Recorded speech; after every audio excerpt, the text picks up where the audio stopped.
Hello, everybody, and welcome to the Love and Cherish podcast with me, Laura Howe. Today, I have the greatest of privileges of being joined by the author, activist, and educator, Warren Farrell.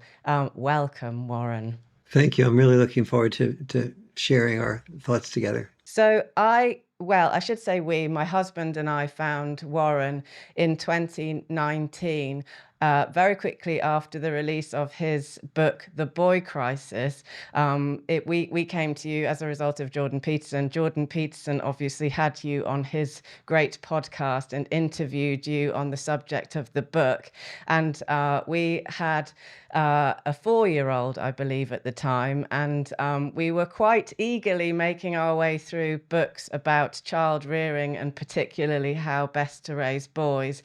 And your book, of course, was hugely influential. I think I've said this to you before. It was it played a massive role in the decisions that we made, not only on how best to raise Charlie, but also in terms of adding weight to, I guess, what I'm sure most couples go through when they're raising children, which are times when perhaps you question whether it's best to continue with the marriage and with the relationship, with everything being as sometimes dreadful and difficult as it can be.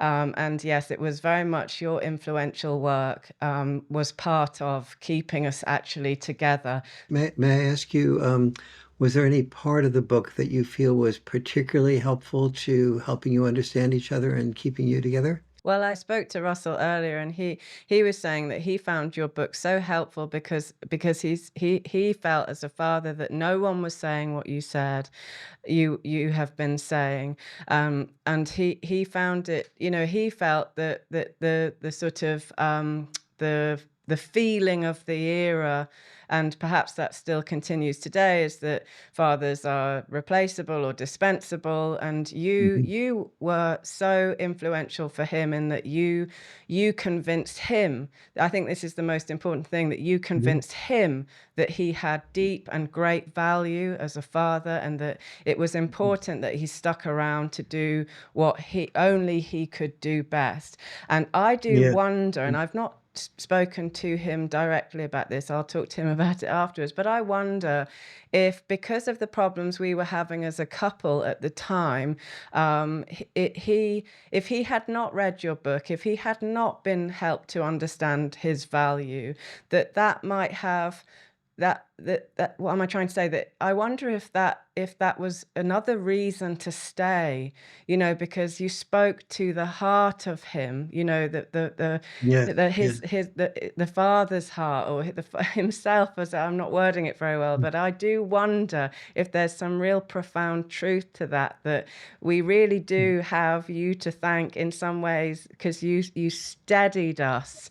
I am so happy to hear that. You made my day because, I'm at a point now in my life, I'm in my 80s and I don't need to work, financially. And so, but, and the thing that motivates me is being able to, especially with the Role Mate to Soulmate book and the work I've been doing in the relationship area, just seeing couples go from being on the verge of divorce, to feeling not only much better about their partner, but also having a method to continue going back to being able to hear their partner's most challenging feelings and thoughts in the relationship. That's sort of inspires me, and so thank you for Oh, that. it's a pleasure, and that's perhaps the perfect segue into your next book. So I wondered, would you be happy perhaps to start with by perhaps explaining the basic premise of Role Mate to Soulmate, and then we could perhaps go onto the criticism and defensiveness issue. Absolutely. My whole process on this started when I wrote a book earlier in my life called Why Men Are the Way They Are. And I would do workshops at various venues, retreat centers, on that. And I was doing one at Esalen, which is in Big Sur in California. and it's a well-known retreat center. And after I and I had and it was on Why Men Are the Way They Are, but I had one segment out of 5 on couples communication. But I was beginning to read people like Gottman and so on, and everybody was saying that we all agreed that we shouldn't be defensive in response to criticism, and that would had 100% agreement in the workshop. But then when people went home and the first criticism appeared, that wisdom disappeared. Indeed. We were defensive. And so I said, okay, it was clear here that something had to be created. And I was beginning to develop in my mind's eye a whole workshop around this and other things that I felt would keep marriages together, that other relationship therapists were suggesting, but they weren't actually making it happen in practice in back home when the conflicts were occurring. And so I sort of set myself the challenge to see if I could figure out an answer to that.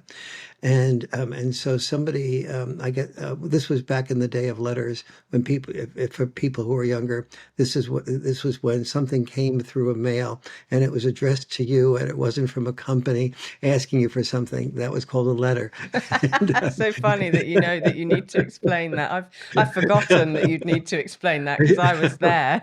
I'm being a little bit tongue-in-cheek, of It's course, good. but so I get this letter and it says, that segment, which was then 1/5 of the workshop on couples communication, was so powerful for me that I'm now using it in my family business. And I thought that's really nice. But then I looked at the bottom and it was signed by the CEO of Walmart. Wow. And so here's the largest family business in the world, and they're beginning to see value to this. So I'm saying, okay, I really need to make a whole workshop out of this. And this was about 32 years ago. And so, my goal then was finding out why it was so difficult for people to handle personal criticism. And I realized that historically speaking, biologically speaking, when you heard criticism, it was a potential enemy. And it really made sense for survival to get up defenses or to even kill the enemy before the enemy killed you. And that's sort of what we do. Yeah, But I realized, of course, that was functional for survival, but it's just dysfunctional for love. But that also made it really apparent that this is what if I were able to get couples to do this, that this would be an evolutionary shift from being biologically naturally defensive to changing temporarily that attitude toward a criticism, where ideally I thought if I could get people to associate criticism as it was being given with an opportunity to be more deeply loved as opposed to wanting to fight back, that was my ideal goal. And so the question was, how could I do that without it being while understanding that it's so biologically unnatural to do that. And so I then began to sort of ask. So I realized that what was missing was that if it's so hard to hear criticism, then we needed to do something like to change the natural mindset that we have before we hear it. So that means preparing ourselves, and the key word is preparing ourselves to hear the criticism by altering our natural biological state of defensiveness. And so I then started to work with the couples. So one of the experiences I did, for example, was to have everybody in the workshop sit back to back with their partner. And so I would say to them, pretend that you are in a relationship and you're with your partner, and your partner's about to drown or about to be killed in a car accident, and you knew with 100% certainty that you could save your partner's life. But you also knew with about 100% certainty that you'd have a 50% risk of dying yourself in the process. Would you do that? And then pretend that children are not part of the equation. That's important. So would you do that? Yes, no, or maybe uncertain. And I told everybody that their partner would never see the answer to that question that they wrote. And so then I had everybody in the workshop crumple up their piece of paper that they were writing on. They were all identical pieces of paper, and all the men would throw the their piece of paper in one corner, the women in another corner, and even gay couples would do, the males with one corner, females in the other corner. And so then, and then I went around and I asked every person to say whether they would be willing to do that. But they were now reading the answers on somebody else's, another man's or another woman's piece of paper. And about 90, a little bit over 90% of the men said they'd be willing to die, to take a 50% risk of dying for their partners, to save their partner's life if they knew that they could do that for sure. And about 82, 83% of the women said they would be willing to do that. And so that was, as long as no children were involved in the equation. And so then the first thing that I had people do before they heard their partner's criticism was to go alter their mindsets and just sit back and say, okay, if I'm willing to die for you, well, the least I can do is listen to you. Yes, And it indeed. just put it in perspective. And I had a few Mm, questions that were less dramatic than die for, like lose an arm or a leg, or mhm. but most people were at least willing to lose their ice cream cone for listen to their partner. And so it was, and so that was just the first of 6 mindsets that I trained people to do in what I came to call a caring and sharing session. And so the difference between that and active listening teaches you to say, what I heard you say was, and did I distort anything? I didn't miss anything. But the problem with active listening I found was that in addition to being defensive when you're hearing your partner's criticism, that you also are be required by an active listening to repeat the criticism. So it's like double jeopardy. And so the studies show that literally no one did active listening without the presence of a therapist. And so I wanted to be able to have people do this in their own presence. So, first of all, it was available to poor people, not just people who could afford a therapist. And secondly, it was available to anybody at any time. But I had every couple set aside 2 hours a week in which they would appreciate each other at multiple levels of specificity first, then just listen to one concern. But before they listen to that concern, 6 mindsets like the ones I just mentioned to you, they would they would sort of meditate into those mindsets, and their goal was, and in fact, the necessity was, that they would, before they heard their partner's concern, which they would consider usually a criticism, that they were able to see that the angrier their partner got, the more their partner distorted what they felt was the truth, that rather than being arguing in your own mind's eye with the distorted version of it and wanting to get your own act in order to be able to retaliate, you're totally focused on knowing that if you are listening to your partner's concern, even if you completely disagree with their version of it, and that the more you disagree with their version of it and yet provide a safe environment for that, the more your partner will feel safe and secure, and therefore more loved by you, and therefore more love for you.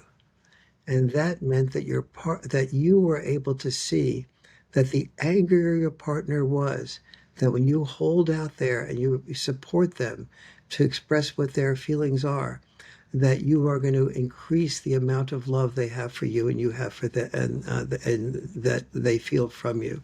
And so that then settles a person into knowing, I have the magical ability of making this anger into love. That's beautiful, absolutely beautiful. And when I was listening to your book, and one of the things that you were talking about was that this is something that after practice, like anything, the more you do this, the more, I guess, because you ultimately you're developing neural pathways. I mean, this isn't just an intellectual exercise, is it? Of course, it's physiological. Yes, and that's a very important thing because the it's so important to read the book, but it's really more important to practice it with your partner. And so to make sure every couple could do that, I have in the Role Mate to Soulmate book a QR code that a person can tap into, and for $97 they can pick up an 8 hour online video version of me doing the course with two other couples, and then and actually practice that version of it with their partner. Every exercise is in there, but it's a lot easier to do when you're doing it in conjunction. You're doing it very much like I do it in the real life course, rather than doing it just by reading and intellectually absorbing it. Absolutely, yeah. And I think what you're suggesting is, I think a weekly practice, the caring and sharing experience, where people go into this process with an intentionality, or good intentions, and with, I guess it's a discipline, is I think what you're saying. It is. It's both an art and a An discipline. art Yes, and a and discipline, indeed. yes. And it's, you're absolutely right. And it's so there's two, there's the subtitle of Role Mate to Soulmate is Seven Secrets for Lifelong Love. But the two most important secrets are the first, well, actually three, the most important one. The first one is knowing how to appreciate each other at multiple levels of specificity. And I'll come back to that in a moment. The second one is the caring and sharing practice, which is the 2 hour practice, which starts with the appreciations and then goes into altering your six mindsets. And then and that takes 2 hours per week. Most of it is appreciation time. And then the rest of it is what I call a conflict, having a conflict-free zone.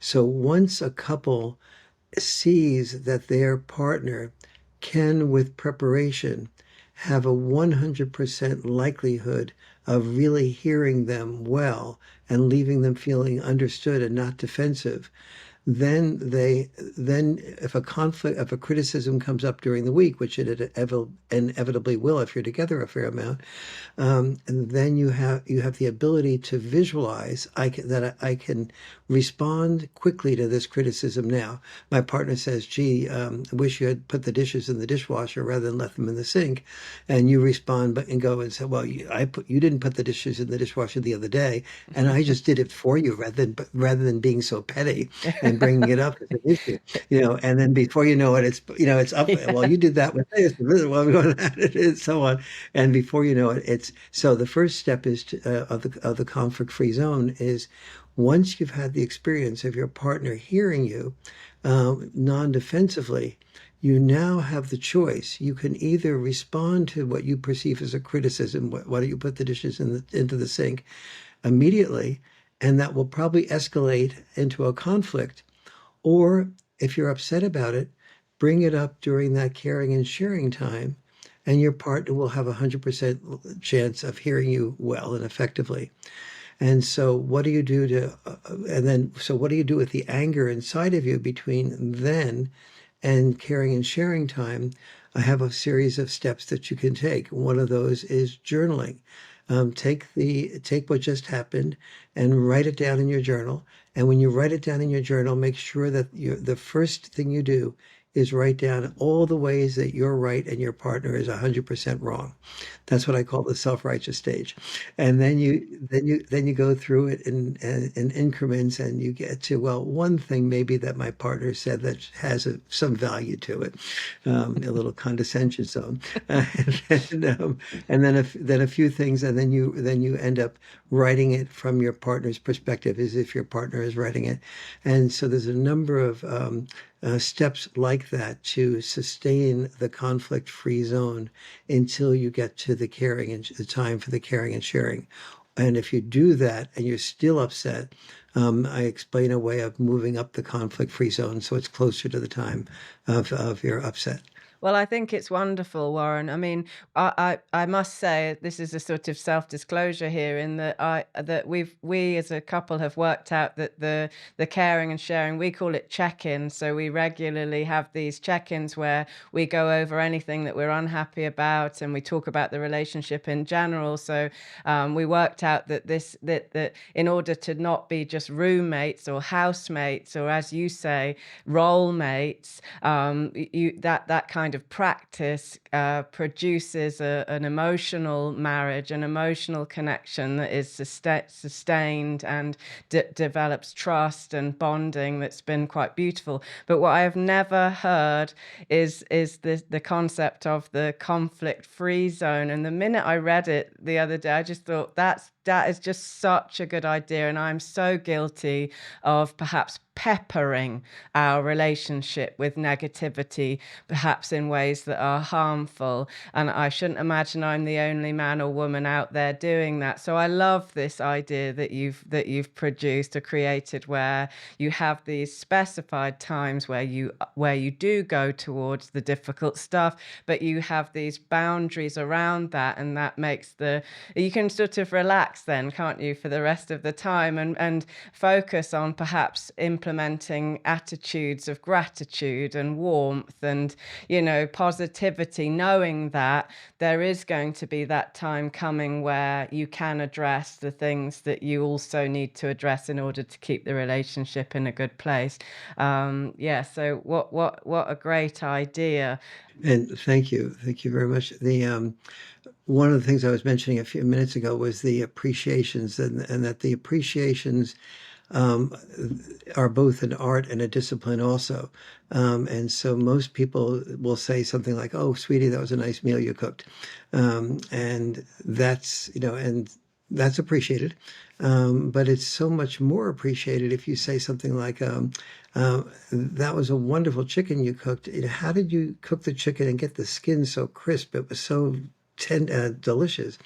And so the more you're specific, the more your partner sort of feels like, wow, he really or she really saw what I did and the value, and that creates a much greater appreciation than just being told thanks for the dinner, and so on.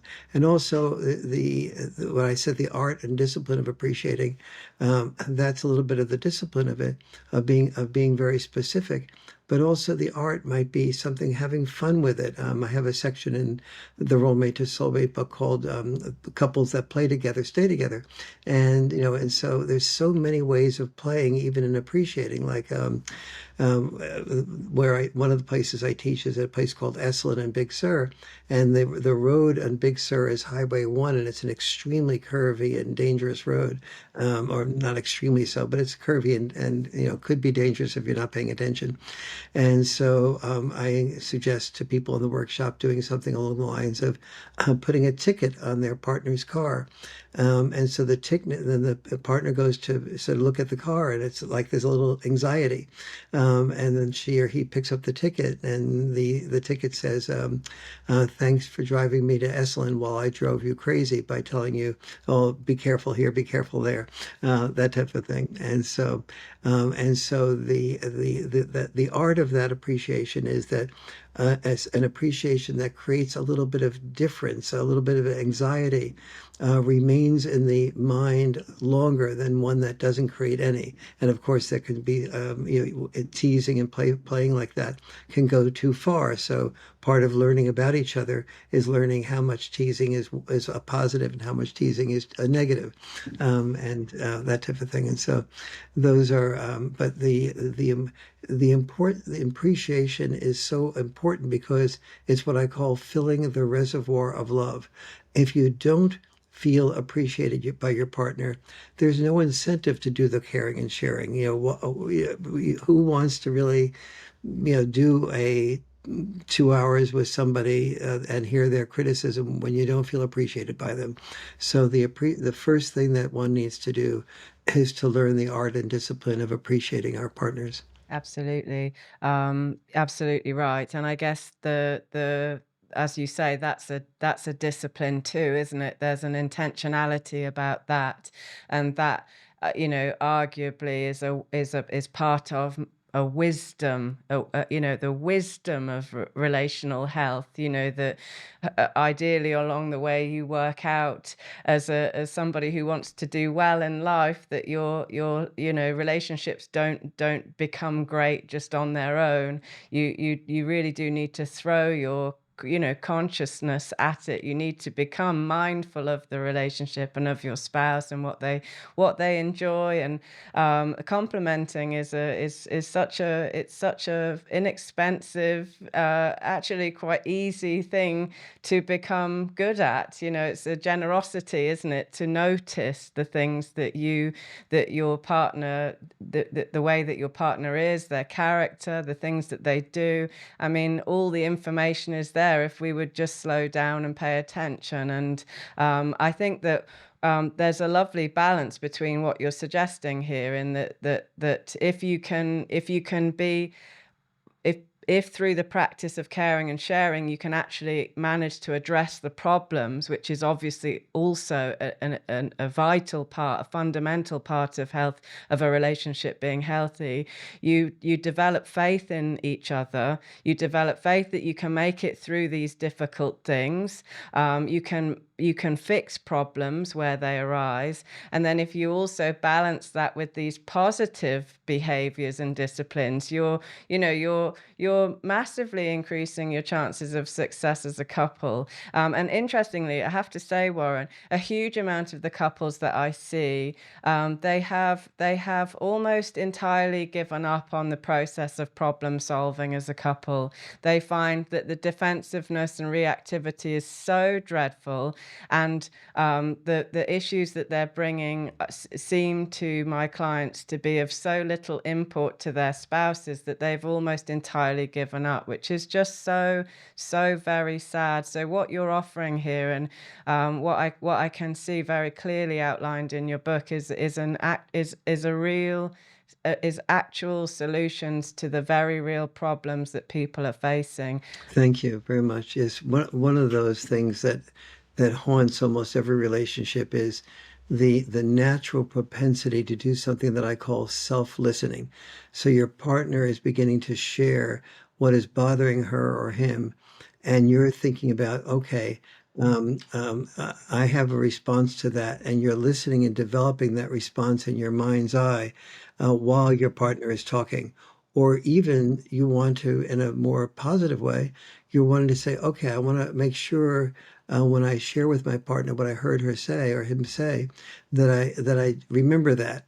And so you're listening to yourself rehearse or try to remember this partner's point. And so, but whenever you're self-listening like that, your partner is sensing and picking up that you're not completely there for them. And so, even if you're rehearsing in your mind's eye what she or he said, you still are not present. You're not there for just the process of them saying that. And so, built into the practice is after there is if you find yourself doing that, listening to yourself respond. I have the person who's doing that say the word hold, and the word hold means I'm going to I'm not I've just lost it. I started listening to myself rather than listening to you as well as I want to. So let me hold and go back to one of those 6 mindsets that center me, so that I can go back to 100% just listening to you, not worrying about taking notes, not worrying about remembering what you're saying. Just be there for you as you are speaking. And when the partner is doing that, it just leaves that partner feeling so safe. They're not walking on eggshells anymore. They're not sort of sensing that their partner is sitting there, but half listening and half not listening. And that creates this enormous amount of of feelings, and people are sometimes bringing up issues that they've said 100 times before, and they say, "Well, I don't want to say this. I've said this 100 times," and I say, "No. If you've said it 100 times, that means two things: A, it's important to you, and B, you've never felt heard, which is why you're repeating it again and again." And so that is what you should bring up. That's absolutely beautiful, and I guess that's something of a cognitive approach, isn't it? The ability to witness oneself, the mind's activity, which is somewhat endless and relentless in my experience. Mhm, The mhm, human mind is, it's constantly got, it's like having a radio playing, isn't it? And part mhm, of mhm. succeeding, I think, as an individual human on this complete confusing and complex planet is that you have to get that mental chatter in check, don't you? And work out when what it's saying is unhelpful, and what you're explaining is a simple cognitive approach to that chatter, and the simple word hold. I think of William Wallace in the film Braveheart when he's running up and down the soldiers, and holding them in place. I think of that, that simple word is would be a strong. I can see that would be very powerful, Warren. That would do it, and I think you'd be hard pushed to find a human being on the planet that hasn't found themselves doing exactly that in a Self-listening, conflict yeah, yes, situation. Absolutely. yeah. Because ultimately what you're talking about is developing trust and faith, isn't it, in each other and in the relationship, to the point where, through these practices, to the point where people feel ultimately close, in all the ways that they need to be close. I wondered, if you would perhaps just explain a little bit about the differences between what you describe as role mate and soulmate in a more general sense, just to give people an idea what's possible. Because I think, again, speaking of my audience and my clients as well, there are a lot of people on the planet that have almost given up entirely on the idea that you can ever actually find fulfillment in relationships, in long-term relationships. So I'd really love to hear from you on that yes, if you could explain the difference between those two things, I wonder if people would find that very helpful.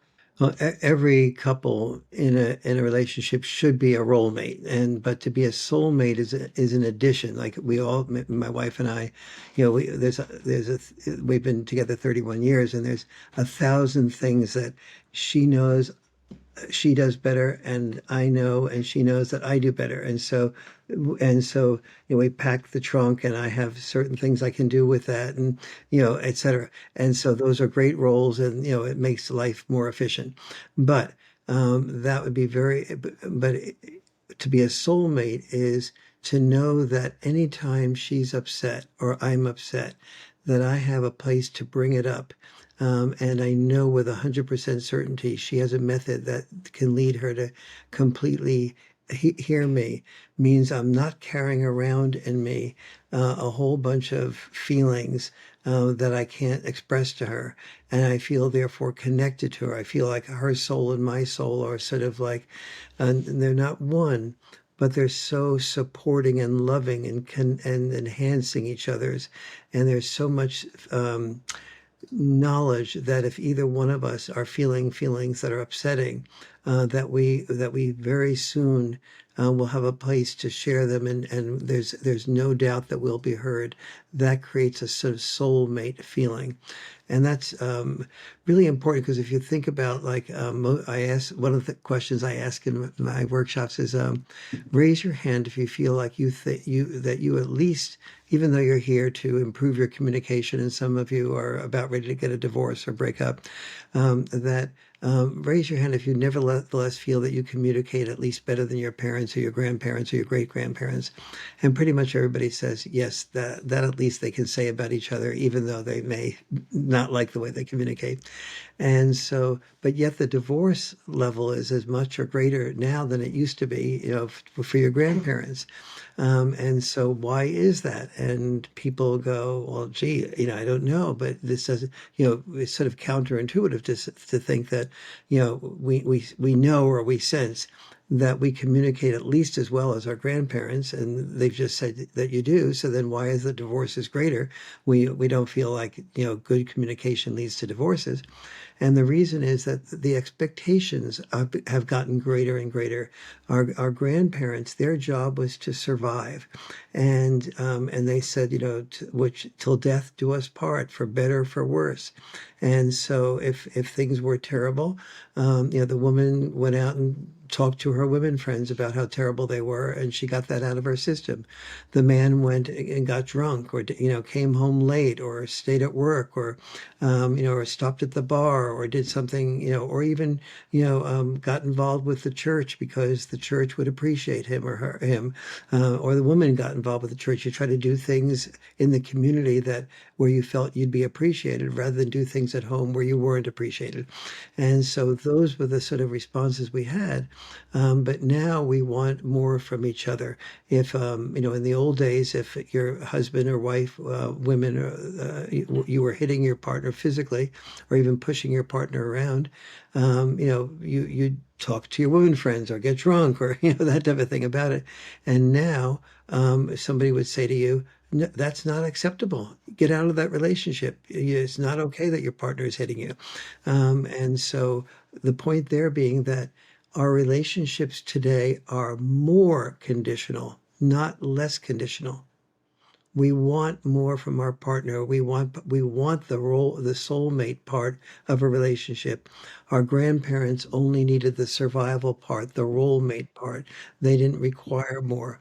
But with higher expectations comes greater disappointment if you don't know how to fill the gap between the high expectations and the and what you actually do in your life.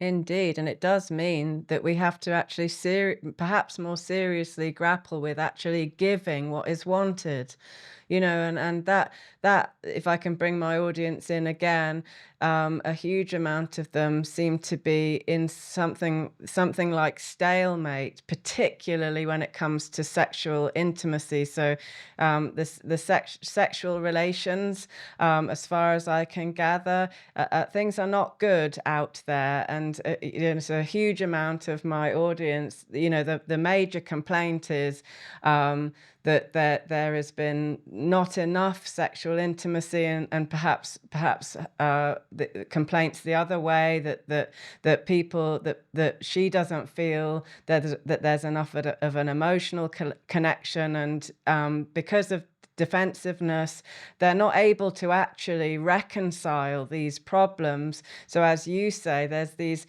perhaps higher expectations. We want to feel seen, we want romance, we want we want to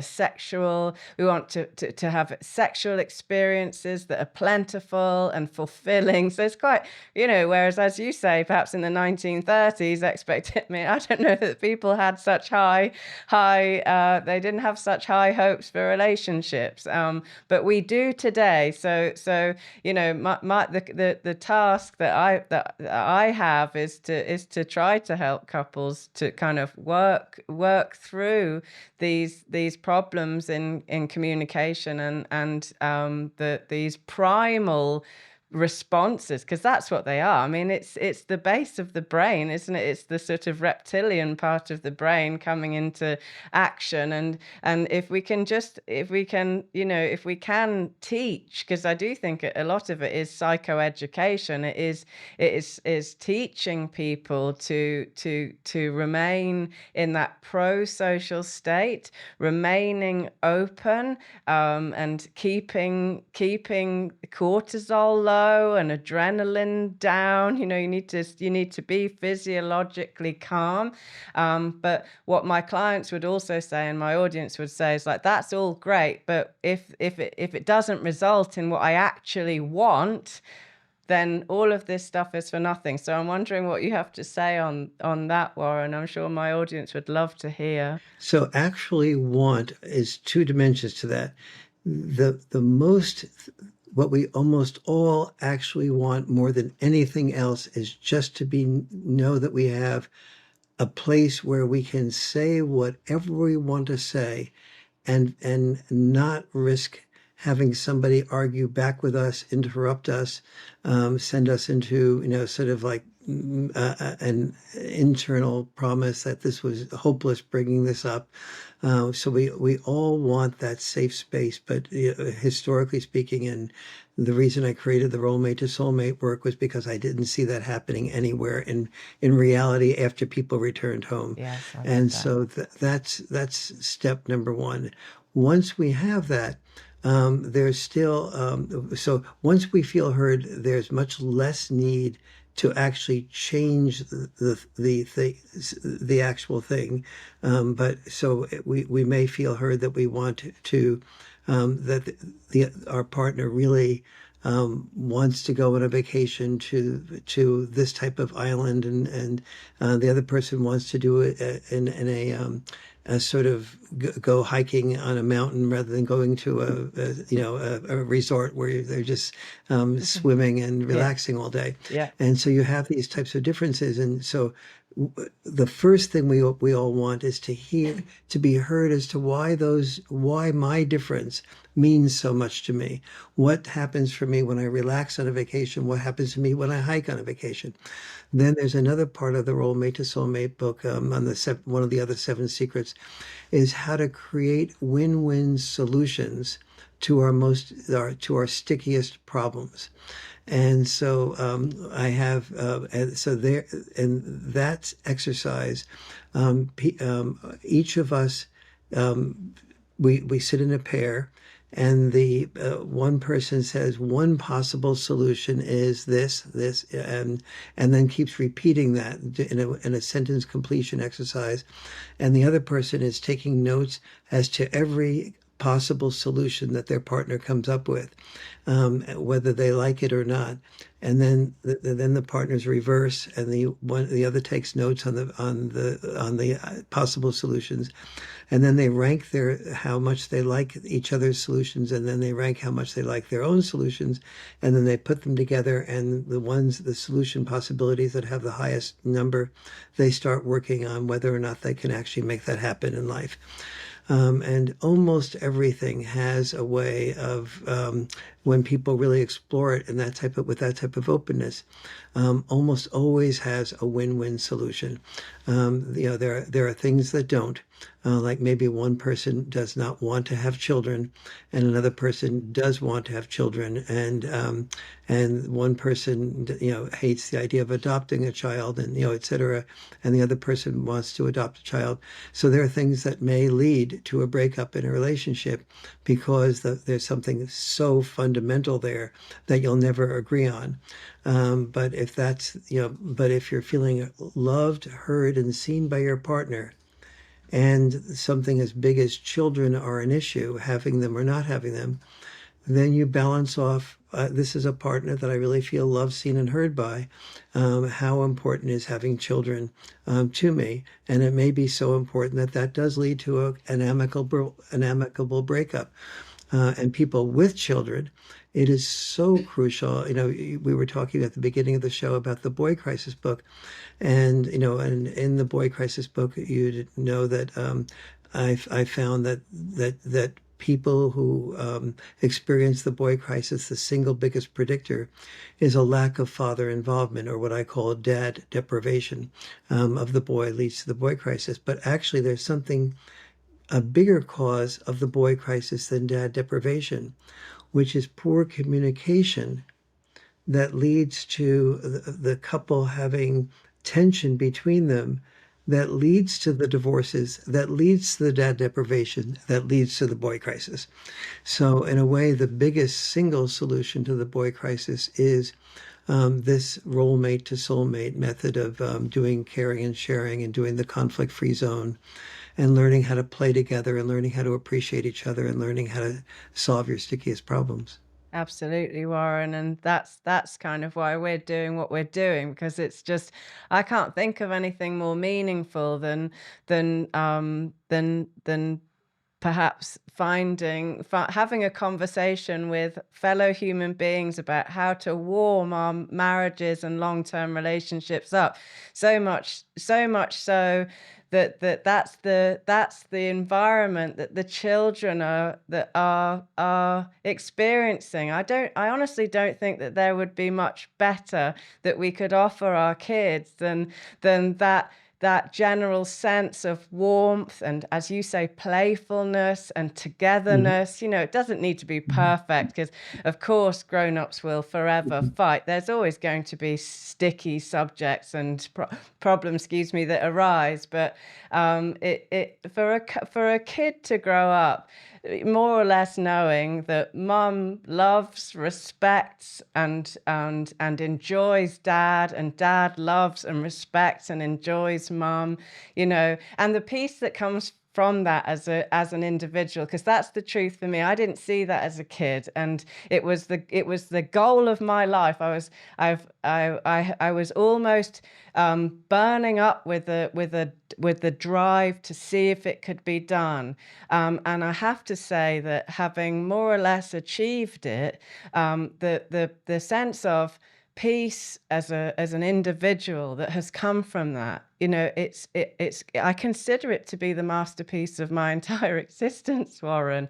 Yeah, Because my yeah. little boy, he is okay. He's simply whole. And I can't think of anything better to kind of to well, yes, I can't think of anything better than that. It really is true. When children sort of see one of the chapters in the book that I have, as you know, is how to create a family dinner night without having becoming a family dinner nightmare, and what the process is of that. And but when children see their parents have a disagreement, and then they see them work it through by really hearing each other like this, it's like, oh, there's a way of doing that. So they get into a fight, an argument with somebody on the playground at school, and they're able to really listen to that other person rather than argue back, and use their intelligence to defeat somebody else.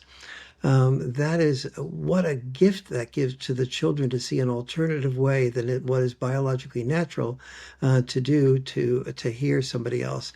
The only downside of that is that your child ends up becoming the most popular person in school and doesn't have enough time to do their homework, and everybody calls them and says, "Would you listen to me?" I had one Absolutely. parent I had one Absolutely. parent sort of half jokingly say that once. One of the things that I think developed this role mate to soulmate workshop and book was the that I had after every workshop I do, I have a free group follow up phone call where everybody tells me about 2 months after the workshop what worked, what didn't work, what challenges I have, and so on. And then I work those through with the couple on with the couples that have that on the follow up phone calls, and everybody else is able to hear what other couples are going through as well. And that really educated to me as to what were the mindsets that work the best. What were, how did couples benefit from playing together? What types of music did they love, and so on. And so that's really been very, very helpful. So I want to give credit to all those couples that gave me that feedback. I can only imagine what a resource that has been, and that's one of the things that I really loved about your book, was that you were very open about that, Warren. That where you could see where you were going wasn't working. I just loved that, the transparency of that. You've been tweaking this thing as you go based on the results, and there's that makes it gives weight to the gold that is contained in not only the book, obviously, but I've no doubt the 8 hours that people would get in terms of the recorded couple work that is available as part of the book.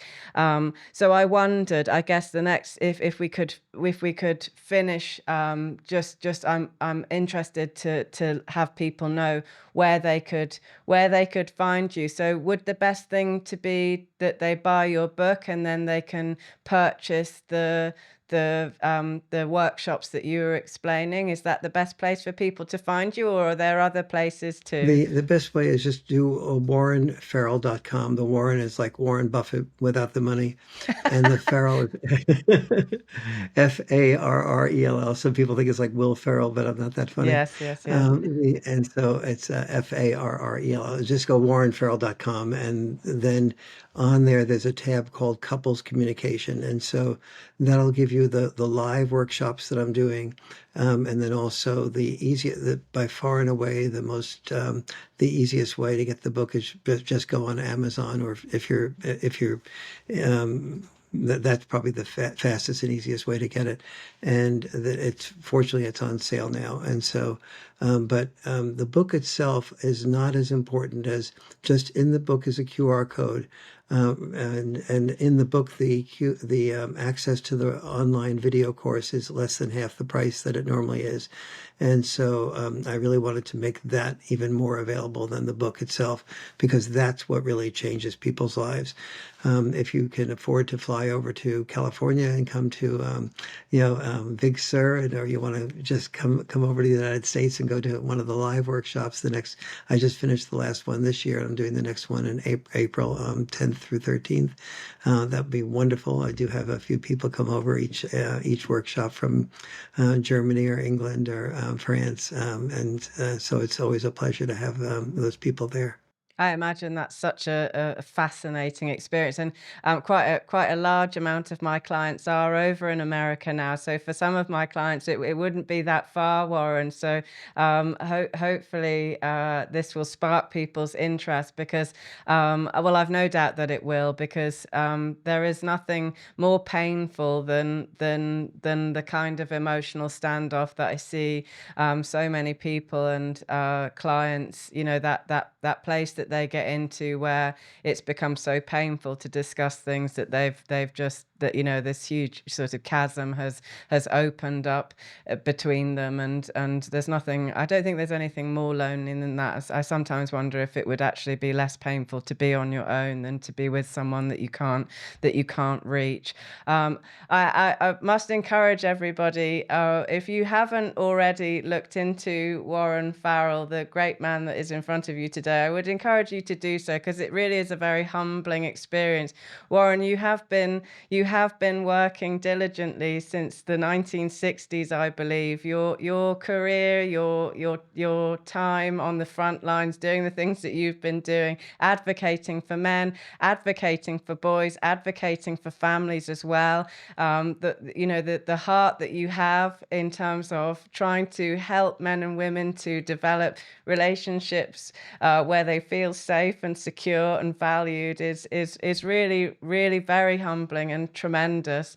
My husband told me just before I came online that I think it's at GQ talk about you as one of the most influential thinkers. Yeah, and I said to Russell before, like, oh, I've got to remember to try and say that. So I'm glad that I have.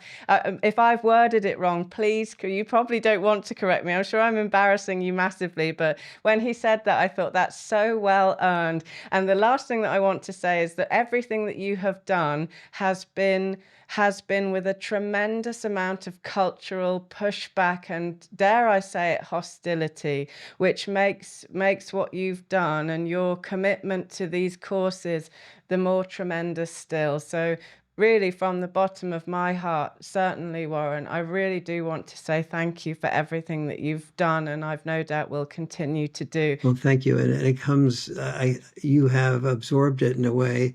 when Russell made contact with me, Russell, your husband, made contact with me, he represented you in such a loving way. And so the work the two of you have done together has shown, first of all, the fact that he is working on this program with you, and as opposed to just doing his own thing, and he's supporting you in that way. And your warmth and your openness, and you don't pretend to have it all together. You work with couples, and you acknowledge your own evolution and what you're going through. And I think that's such a relief for couples to realize that that the therapist that they're working with is a human being who's been through this, and is working through it and is open to new stages of development herself. That is so much more life enhancing for people who are working with you than just hearing like some know-it-all that is on the other end that really doesn't know it all, but they delude them into thinking that they do. And so you offer a great deal, and your warmth and openness and vulnerability is really just appreciated by me a great deal. Thank you, Warren. Thank you for saying that. We're all in it together. As Ram Dass says, we're all just walking each other home. One of my favorite quotes. Thank you so much for joining me today, Warren. It has been a tremendous pleasure and privilege. Thank you. And for me too. It's really been a real pleasure.